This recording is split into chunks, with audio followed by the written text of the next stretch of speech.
Hi everyone, today I will share with you 10 random bookish facts about me. I treat academic books and fiction books in a totally different way. I even keep them separately. My academic books are fully annotated, scrawled, underlined. I do not care so much about their looks, but not so little as to fold the pages. No, I'll never do that. I am extremely zealous for the preservation of my fiction books, and I only lend my books to my closest friends. But even they are afraid of damaging my books. And this happened twice. Once a friend of mine cutted himself and he soiled my book with his blood. He was so worried. Without telling me, he bought a new one.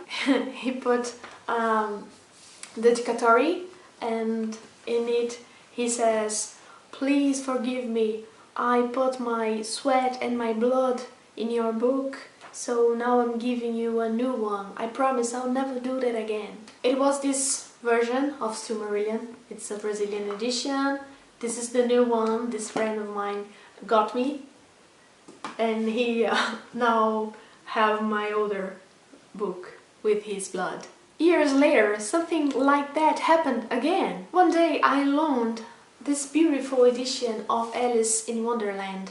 It's fully annotated, it's a really nice edition, to a friend of mine. I used to pack my books in plastic wrap. Nowadays I don't do that because I know that it's not a good practice, it's not good for the books, for the paper. Sometime later, this friend of mine returned the book to me in the exact way I gave to him, wrapped in plastic film, and I put it on my bookshelf. Many years later, I took the book from my shelf, I unwrapped it, and I saw there was a different dedicatory inside it. The story this dedicatory told was like hilarious. This friend of mine had the brilliant idea of reading my book seated under a tree in the university we attended. So he was there seated under this tree, reading my book, my beautiful book, and he realized he was stuck on the tree. He could not stand up.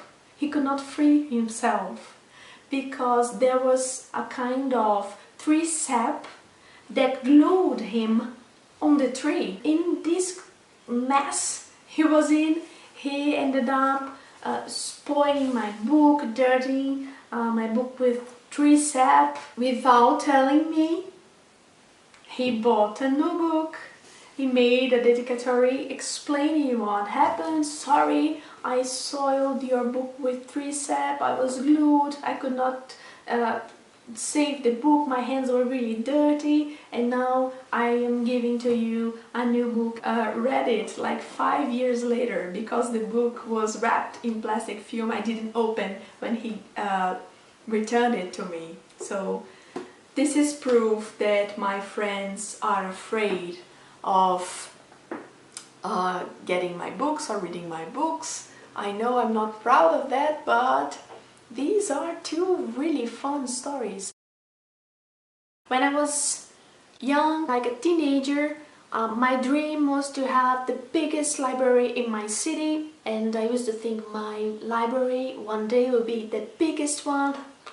And now I'm really not about the quantity, I'm more about quality. A little change, I think it's a good one.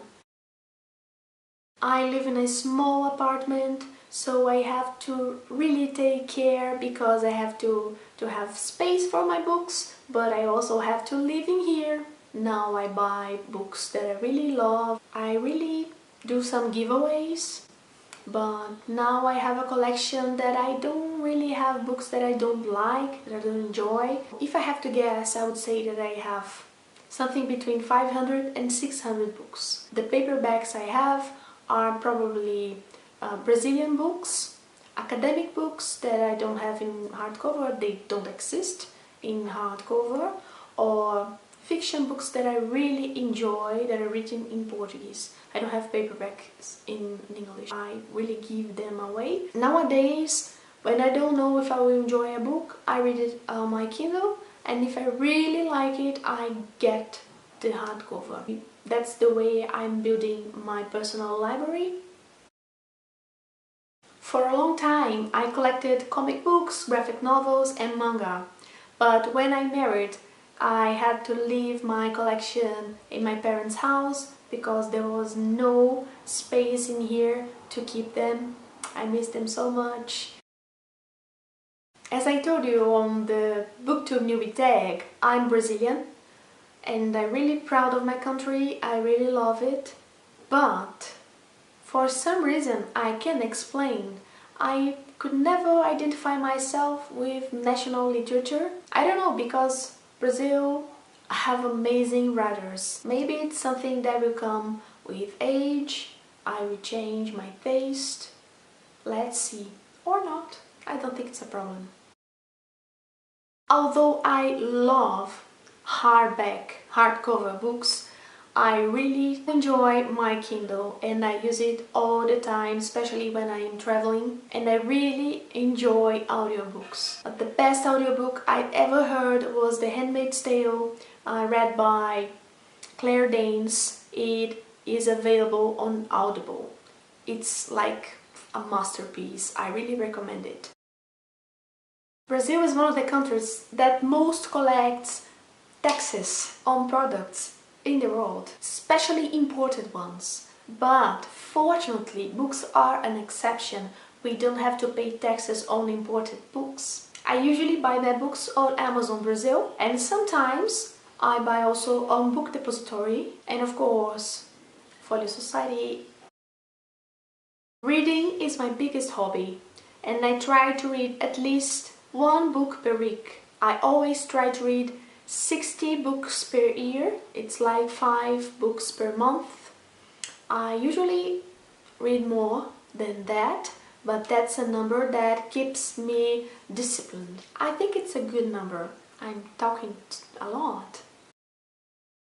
I am a PhD candidate and, in short, I study the materiality of books from a media and communication perspective, so I have lots of books and about reading, and I really love this subject. Yeah, 10 bookish facts about me. See you soon and thanks for watching.